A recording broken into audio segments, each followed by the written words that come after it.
Bonsoir à vous tous. Merci d'être avec nous. Vous êtes dans le programme du soir sur New World Info. Dans le décryptage, ce mardi, nous allons parler du Sénégal où des rebelles indépendantistes de la Casamance ont été arrêtés. 13 rebelles indépendantistes de Casamance ont été arrêtés samedi dans une région du sud du Sénégal pour avoir bravé une interdiction de réunion publique. C'est ce qu'on a appris dimanche auprès d'une source proche du dossier. Les 13 rebelles arrêtés sont membres de la faction de Salif Sadio, le chef militaire le plus radical du mouvement des forces démocratiques de Casamance, MFDC, qui mène depuis 1982 une rébellion indépendantiste dans cette région du sud du Sénégal, isolée de la partie nord du pays par la Gambie. Ils sont présentement à Ziguinchor, principale ville de Casamance, où pour les besoins de l'enquête, a dit une source proche du dossier. Ils ont été arrêtés samedi à Gagnombon, une localité proche de la Gambie, pays partiellement enclavé par le Sénégal, puis acheminé à Ziguinchor. On en parle ce soir avec Mamadou Diouf, notre éditorialiste. Bonsoir Mamadou Diouf. Bonsoir Samuel. On pensait la question des indépendantistes casamançais définitivement close, mais visiblement non. Non, la question n'est pas définitivement close parce que les négociations n'ont jamais abouti. Il n'y a toujours pas eu un accord de paix. Il est vrai qu'il y a des populations de la Casamance, les femmes par exemple, qui se sont beaucoup mobilisées pour cette paix. Du reste, même pendant la campagne électorale, elles avaient une plateforme qu'elles présentaient à chaque fois qu'un des candidats venait au niveau de la Casamance. Et dans la plateforme, il y avait un certain nombre d'exigences. Elles demandaient tout le temps aux candidats de signer pour dire qu'en fait, au niveau des populations casamancaises, dans leur énorme majorité, les gens ne veulent plus entendre parler de rébellion. Et ça, c'est un problème pour la rébellion parce que, en ayant perdu ce soutien des populations, ils ne sont plus en mesure de parler au nom des populations de la Casamance, sauf bien sûr si l'État sénégalais commet encore une erreur qui pourrait amener ces populations à les défendre. La deuxième difficulté pour la rébellion, il n'y a plus de soutien extérieur. Leur plus fort soutien, tout le monde le sait, c'était l'ex-président gambien Yaya Jammeh. Avec tout ce que le Sénégal a fait pour débarrasser la Gambie de Yaya Jammeh, la Gambie ne peut pas se permettre aujourd'hui de soutenir ces rebelles. Et c'est pourquoi même ceux qui ont été arrêtés à la frontière pratiquement avec la Gambie, puisqu'ils n'ont plus cette facilité de traverser comme ils l'avaient du temps de l'ex-président Yaya Jammeh. L'autre élément, depuis la mort de Abbé Diamacoune Senghor, parce que les gens l'oublient, c'est cet abbé qui était le chef du MFDC. Depuis sa mort, ce mouvement a des problèmes pour trouver un nouveau leader. De sorte que Salif Sadio, dont on parle actuellement, et dont une partie des troupes ont été arrêtées, c'est la branche radicale. Vous avez plusieurs autres branches aujourd'hui du MFDC. Et ça a même été un obstacle. Quand avec Saint-Étidio, on a voulu faire des négociations, l'État voulait se retrouver en face d'un interlocuteur, alors qu'il y en avait plusieurs. Ce qui a également rendu compliqué l'avancée des négociations, et de sorte qu'aujourd'hui, la situation de fait, c'est que la rébellion a vraiment perdu beaucoup de force, beaucoup de soutien. Ça permet également à l'État sénégalais, non pas d'être dans une situation de négociation, mais d'éteindre cette rébellion, malgré que les négociations n'aient pas abouti. Alors, même si la rébellion a perdu beaucoup de terrain et beaucoup de force, il n'en demeure pas moins que pour l'État sénégalais, il ne faut pas laisser le terrain libre au niveau de la Casamance. Mais c'est ce qui s'est passé. Puisqu'en fait, à un certain moment, Salif Sadio lui-même, parce qu'il vit dans la clandestinité, avait dit qu'il veut s'adresser aux populations. L'État sénégalais avait fait l'effort d'accepter qu'il s'adresse aux populations. Tous les médias avaient été mobilisés en se demandant, mais celui-là, on n'entend pas depuis longtemps, il a été plusieurs fois donné pour mort, maladif, mourant, etc. S'il parle, on l'écoute. Est-ce que c'est la fin de la rébellion ou bien est-ce que c'est un nouveau regain dans la rébellion? Tout le monde voulait l'entendre. Parce que ça faisait très longtemps, personne n'avait pris contact avec lui. La rencontre a été autorisée. Ce qui a dérangé l'administration, c'est que certains de ces hommes sont venus à la rencontre avec leurs armes. Et l'administration avait fait la remarque en disant non, quand on organise une rencontre publique, s'il y a à sécuriser la rencontre publique, ceux qui ont autorisé la rencontre mettent les forces qu'il faut pour sécuriser la rencontre. Donc ce n'est pas à eux de venir avec des armes. Une deuxième autorisation avait été demandée, elle a été accordée. On a revu le même problème. Ces hommes, certains parmi eux sont venus avec les armes. L'administration a dit qu'il n'est pas question qu'on laisse des gens se promener avec des armes sous prétexte que ce sont des rebelles. Et c'est ça qui a fait que quand ils ont demandé la troisième rencontre, la condition a été donnée, ils n'ont pas voulu respecter. Cela a été interdit, ils ont forcé pour organiser la rencontre et c'est ça qui a abouti à l'arrestation de ces 13 rebelles. Alors, justement, l'arrestation de ces 13 rebelles, on les accuse d'avoir bravé une interdiction de réunion publique. Est-ce que cette interdiction s'adressait à ce mouvement ou bien dans cette région de la Casamance, il est interdit les manifestations publiques? Non, les manifestations publiques se passent en Casamance normalement. On a vu la campagne présidentielle, les gens sont allés sillonner, mobiliser les foules au niveau de toute la zone de la Casamance parce que la région est encore plus petite puisque la Casamance est actuellement découpée en plusieurs entités. Les gens ont fait campagne, il n'y a pas eu de problème avec la campagne électorale. Donc on n'est pas dans une zone où il y a un état de siège, où les militaires empêchent les gens de circuler. On est dans le Sénégal et quand les gens veulent faire une manifestation, c'est le principe de la déclaration. Quand tu fais la déclaration, tu vas discuter avec l'autorité en fonction de la localité où tu te trouves. Vous vous entendez sur un certain nombre de choses. Ici, le vrai problème, c'est le port des armes. C'est-à-dire, est-ce qu'on peut laisser ces gens venir se comporter comme des chefs dans ces lieux, comme s'ils étaient dans une zone où c'est eux qui font la loi, alors qu'aujourd'hui, ces gens n'ont pratiquement plus d'espace qu'ils occupent au niveau de la Casamance, comme c'était le cas auparavant. Donc c'est pourquoi l'autorité administrative a refusé.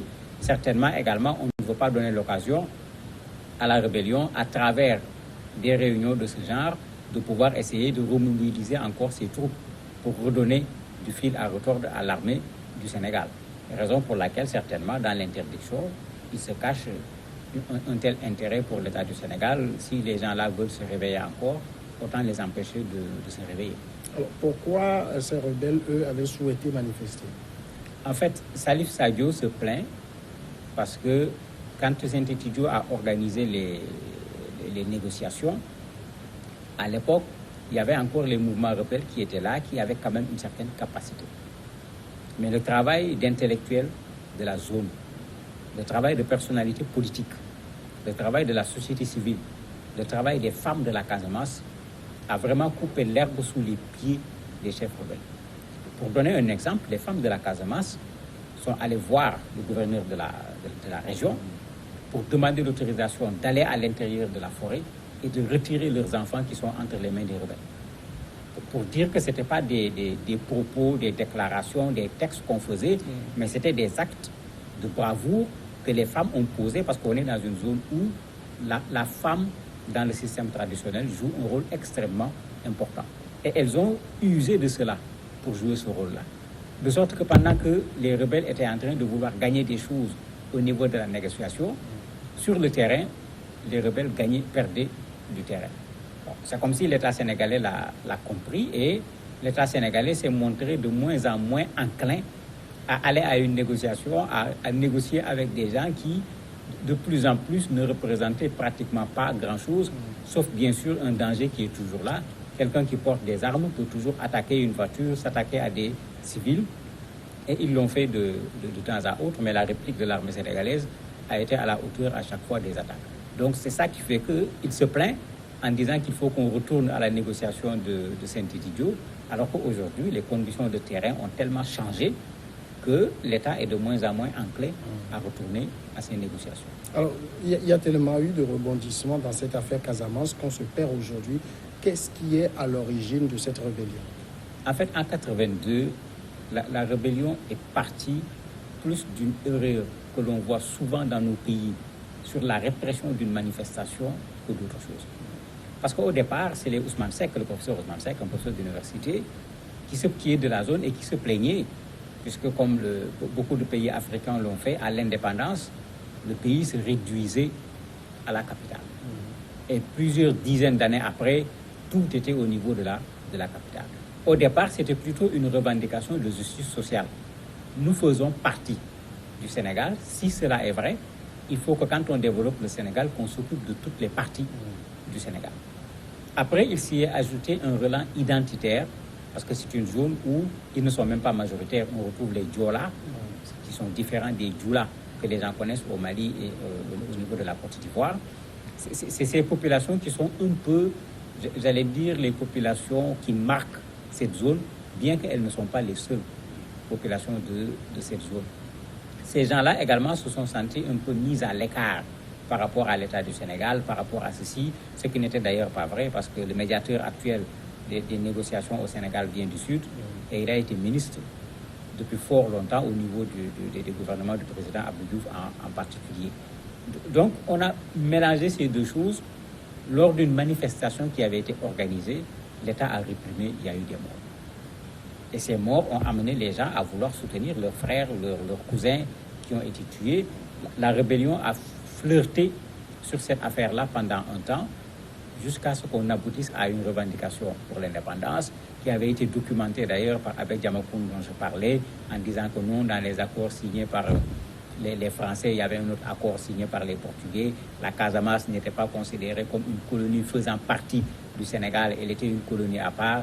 Bon, avec tout ce qu'il y a comme archivistes et historiens au Sénégal, les gens ont battu en brèche pour montrer que cet argument ne tenait pas du tout la route, en montrant d'autres éléments qui montraient que la Casamance était administrée comme le reste de la colonie du Sénégal, et que même si parfois le colon faisait une administration particulière quelque part, ça ne signifie pas que cette partie ne faisait pas partie de la colonie. Mais l'approche sénégalaise aujourd'hui de la situation, interdiction de manifestations et autres, est-ce que ça ne risque pas de raidir la position de ces gens, de ces rebelles? Ça ne changera rien, parce que le président Macky Sall a compris le fond du problème.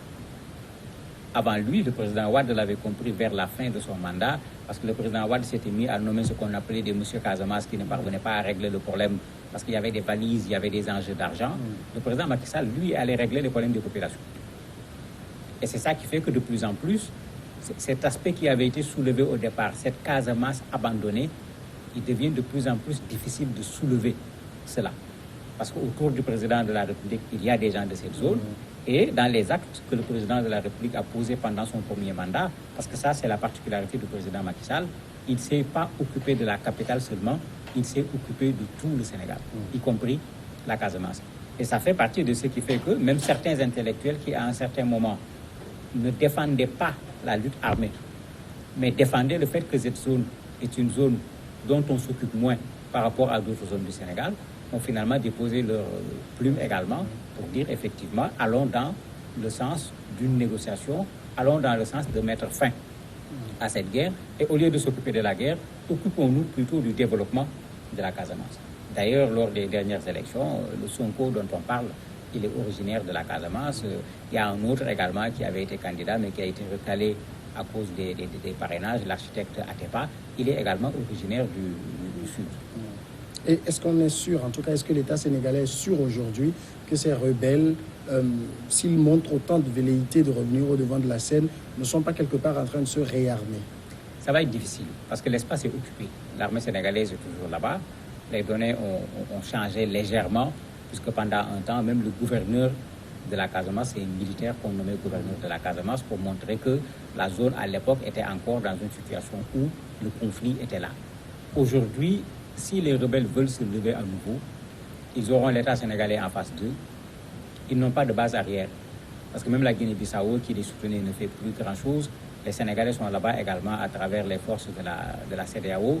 Et la Guinée-Bissau ne parvient pas à régler son problème interne. Ce n'est pas cette Guinée-Bissau qui va venir régler des problèmes. Il n'y a plus de secours au niveau de la Gambie. Mais s'ils ne peuvent aller ni en Gambie, ni en Guinée-Bissau, ça veut dire que ces rebelles ne peuvent plus faire grand-chose. Et parfois, dans ce que les intellectuels de la Casamance leur ont dit, c'est cet appel au réalisme. Sachez que vous avez tenté une chose, il faut accepter que vous avez échoué. Et puisque les portes ne sont pas fermées, l'État sénégalais a toujours tendu la main pour que les gens reviennent et qu'il y ait une reconversion. Et l'État sénégalais a appuyé ces femmes dont je parlais pour faire sortir les gens de la forêt, qu'ils reviennent en Casamance, que les gens se pardonnent et que la vie reprenne. Je crois qu'aujourd'hui, c'est cette option-là qui est l'option préférée par une bonne partie des populations de Casamance, parce qu'il faut le dire, hein, quand on n'est pas au niveau de la Casamance, on entend parler de la rébellion, on ne se rend même pas compte qu'il y a une rébellion au Sénégal. Mamadou Diouf, merci d'avoir répondu à nos questions. C'est moi qui vous remercie. Nous allons observer maintenant la pause et après nous recevons l'invité de ce jour.